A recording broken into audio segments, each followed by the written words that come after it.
अगर मैं आपसे कहूं कि बॉर्डर पर गोलीबारी शुरू होते ही पाकिस्तान पर भारतीय सेना इस तरीके से टूट पड़ी कि भाई साहब पाकिस्तान वाले समझ नहीं पाए, उससे पहले खेला हो चुका था। अरे क्योंकि आप देखने की कोशिश कर रहे होगे तो एक बार वापस से भारत पाकिस्तान के बॉर्डर के बीच वो गर्मा गर्मी का मौसम चालू हो चुका है, जो कि काफी समय से ठंडे बक्से में जा चुका था। लेकिन सवाल उठता है कि आखिरकार इन सब के पीछे का कारण क्या है, आखिरकार पाकिस्तान क्या करना चाहता है और भारतीय सरकार और भारतीय सेना इसका जवाब कैसे देगी। देखने की कोशिश करोगे तो अभी हाल फिलहाल आपकी भारतीय सेना के प्रमुख उपेंद्र साहब ने कह दिया था कि अभी जो पाकिस्तान अपने अड्डे बना रहा है भारत के आसपास ना, उसको जल्द ही हम खत्म कर देंगे अगर कुछ घुसपैठ या कुछ करने की कोशिश करता है तो। ऐसा फाइनल अल्टीमेटम देकर इन्होंने अपने बात को खत्म किया था और पाकिस्तान में इस तरीके से हाहाकार मच गया कि पाकिस्तान वाले सोच ही नहीं पाए कि भारत अब क्या करने वाला है। लेकिन आप देखोगे तो जो मुनीर की सेना है भाई साहब, वो भी अब पूरी तरीके से तैनात हो चुकी थी। जो पाकिस्तान का और भारत का बॉर्डर है वहां पर आप देखने की कोशिश करोगे तो काफी हद तक फौजी सेना तैयार हो चुकी थी, जिसकी वजह से काफी ज्यादा गर्मा गर्मी और तनातनी का मौसम चालू हो गया था। यहां पर अभी हाल फिलहाल भारतीय सेना और पाकिस्तान की सेना के बीच कुछ मतलब मुठभेड़ दिखाई दी, गोलीबारी हुई, जिस गोलीबारी के चलते भारत ने इस तरीके से मुंह तोड़ जवाब दिया कि पाकिस्तान वाले समझ ही नहीं पाए। भाई साहब पाकिस्तान के लोग कितने मारे गए अभी इसकी गिनती नहीं है, लेकिन पाकिस्तान में ऐसा दिखाया जा रहा है कि पाकिस्तान वाले भारत को मारे हैं और भारत वाले दिखा रहे पाकिस्तान वाले को मारे हैं। लेकिन सच्चाई यही है कि भारत वाले मारे हैं। जानते हो क्यों? क्योंकि आपने देखा होगा कि कुछ समय पहले अभी भारतीय बॉर्डर पर कुछ ड्रोन उड़कर आ रहे थे।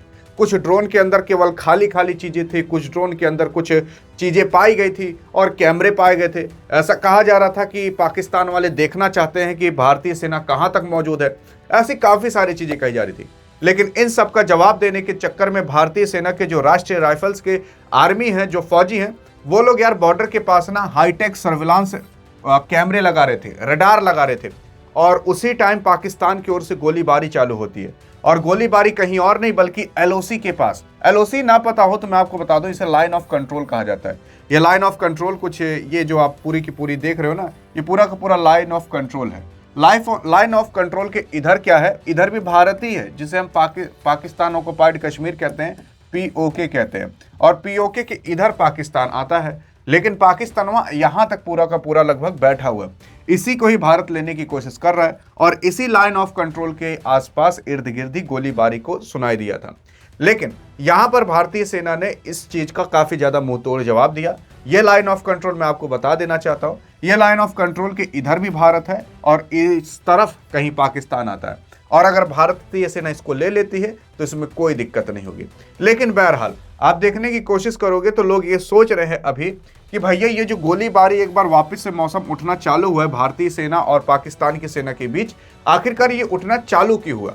हाँ, देखने की कोशिश करोगे तो अभी उधर बांग्लादेश में कुछ आतंक का माहौल है, इधर पाकिस्तान में भी कुछ आतंक का माहौल जारी होते हुए दिखाई दे रहा है। देखो, पाकिस्तान की जो सेना है और पाकिस्तान की जो सरकार है और जो वहां के आतंकवाद लोग हैं, पाकिस्तान को पाकिस्तान की सरकार नहीं बल्कि पाकिस्तान के सरकार के पीछे जो बैठे उनकी आर्मी है और उनके जो आतंकी संगठन है वो लोग पूरे पाकिस्तान को चलाते हैं। इस वजह से उनको टाइम टू टाइम इंडिया के ऊपर हमला करना पड़ता है।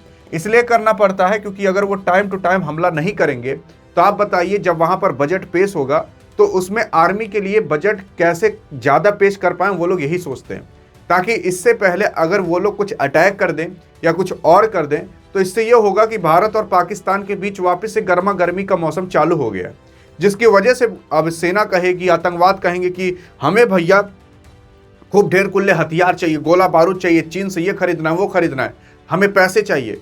इसी वजह से वो लोग भारत के बीच और पाकिस्तान के बीच कभी भी शांति समझौता कभी होने ही नहीं देंगे। और मैं आपको बता दूं, सीज फायर हो चुका था, उस दौरान ये अटैक किया गया है पाकिस्तान की ओर से, फिर भारत ने भी उसका मुंह तोड़ जवाब दिया। अब देखने की कोशिश करोगे क्या भारत और पाकिस्तान के बीच कभी भी शांति समझौता हो सकता है? तो कभी भी नहीं हो सकता। वो कभी भी तब तक नहीं हो सकता जब तक वहां पर जो सैन्य ताकत है वो खत्म नहीं होगी। आपको पता होना चाहिए कि पाकिस्तान को पूरी तरीके से उसकी सेना चलाती है। उसका सेना जो आसिम मुनीरवा वहां का जो मुखिया है सेना का, अगर वो कुछ कह देना तो ये जो है ये खाली कहने के लिए शहबाज शरीफ पीएम है, भाई साहब इनके पीछे का जो बटन, जो वो चाबी घुमाई जाती है ना, वो आसिम मुनीरवा घुमाता है, तब ये कहीं थोड़ा बहुत चलते उलते हैं, कुछ बोलते उलते हैं। बाकी इनके हाथ में जान जी ठेंगा है, खाली आसिम मुनीरवा एक लॉलीपॉप पकड़ा देता है, पीएम पद है तुम, और बाकी कुछ नहीं। और अगर आप देखने की कोशिश करोगे तो वहां पर पूरी पूरी आर्मी चलाती है, और आर्मी के पास पैसे रहने चाहिए। वहां की आर्मी इतनी ललचही है कि आप क्या ही मैं बताऊं। वहां पाकिस्तान का अगर सबसे अमीर आदमी भी देख लोगे तो वो कोई और नहीं बल्कि आसिम मुनीरवा है। मतलब हाँ, कागज पर नहीं है, लेकिन इनलीगल तरीके से बहुत ज्यादा वो अमीर है। तो वो अपने आप का और अपना पेट भरने के लिए, अपनी जेब भरने के लिए ऐसी सारी चीजें वो कराता रहेगा। अगर मान लेते हैं भारत और पाकिस्तान के बीच शांति समझौता हो जाता है, तो आप खुद बताइए, जब वहां पर आर्मी का बजट पास होगा तो आखिरकार किस लिए ज्यादा पैसा दिया जाएगा? मतलब अब मान लेते हैं कि अभी वहां पर 2 अरब रुपए पैसा पास हो रहा है आर्मी के लिए, लेकिन अगर भारत और पाकिस्तान के बीच शांति समझौता हो जाए, दोनों लोग दोस्त हो जाए, तो जब 2 अरब पास होगा पैसा, तो जनता पूछेगी नहीं कि आर्मी के लिए इतना पैसा कहां पास हो रहा है, जब कोई दिक्कत ही नहीं है। इसीलिए ये लोग भारत और पाकिस्तान के बीच कभी भी शांति समझौता होने ही नहीं देंगे। अगर हो जाएगा तो हथियार का बहाना मारकर कैसे वो लोग पैसा पास करा पाएंगे। और इन सब के पीछे आतंकवाद का संगठन का भी हाथ रहता है, और पूरी दुनिया जानती है कि जो पाकिस्तान है वह अपने यहाँ पर आतंकवाद को पनपने देता है। और इसी वजह से भारत और पाकिस्तान के बीच कभी भी शांति समझौता नहीं होगा। अगर होगा तो वहां की आर्मी झूठे अटैक कर देगी ताकि वापस से गर्मा गर्मी का मौसम हो जाए, और वहां की जो पाकिस्तान की आर्मी है, वहां के जो आतंकवाद हैं, उन पर पैसा पहुंच पाए। और यही सारा पूरा कारण है। और आप देख लीजिएगा कुछ समय में एक बार वापस से पाकिस्तान और भारत के बीच गर्मा गर्मी का मौसम चालू होगा ही होगा। लेकिन आपको क्या लगता है कि इस बार भारतीय सरकार और भारतीय आर्मी कैसे मुंह तोड़ जवाब देगी? बताइएगा जरूर कि कितने लोग को इस बार ठोका जाएगा। अधिक जानकारी चाहिए तो इस वीडियो में मिलते हैं, तब तक के लिए जय हिंद, जय भारत।